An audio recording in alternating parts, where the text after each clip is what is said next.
Yan kakabsat, mga bunsoy, ang ganda ng bundok oh. Ganda ng tanawin ng bundok. Sa Santo Tomas yan, sa may tuktok. Diyan yung dalawang radar oh, yun oh. La Presa, kung tawagin nila. Hindi na pwedeng pumunta ngayon kasi pinagbabawalan na ng mga community ng mga Igorot. Dati kasi pwede pumunta diyan.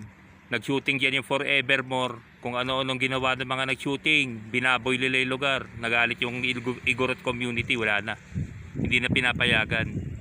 Dapat may kakilala ka dyan para makapasok ka dyan. Yun, La Presa yan eh. Sitio La Presa yan eh. Yan, mga, kumbaga, community ng mga Igorot yan. Binulabog kasi noon Forevermore na yon. Yung nag-shooting dati. Yung kay Enrique Hill, saka kay ano, sino ba yung kapartner niya doon? Basta may kaano siyang babae, nakalimutan ko na yung babae. Yung telenovela nila dati sa ABS-CBN, dyan sila nag-shooting, dyan. Tapos nung nabulabog yan yung community ng mga Igorot yon, nagalit. Pinagbawal na nila. Outsiders bawal na. Outsiders bawal. Ewan ko lang ngayon ha.